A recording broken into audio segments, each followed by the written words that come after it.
وی ګل مې دله درکو په سرو پاڼو کې وی ته دونه بې وفا وي چې تا وغورځو په کاڼو کې. الله په انسان باندې ظلم نه کوي، په خپل بنده باندې.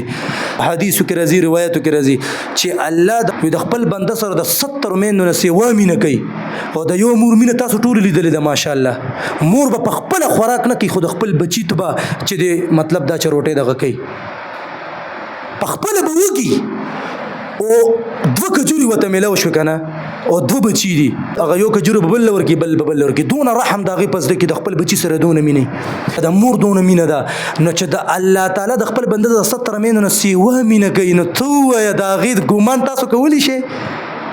د غید ګمان تاسو یو مثال درکم، د ساره مونږ نه کوو، منځونو کې زموږ کوتاهی ده، د دې نه نورم ډېر کوتاهی دي.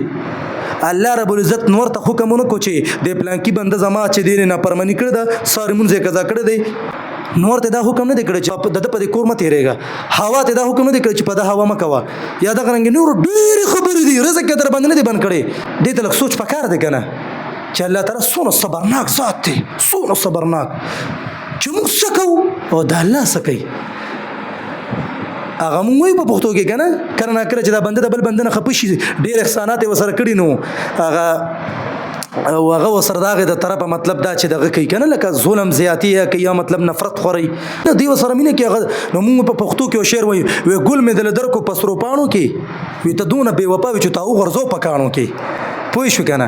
نو دغه خبره ده چې موږ څه کوو او الله سکه داسې مهربان ذات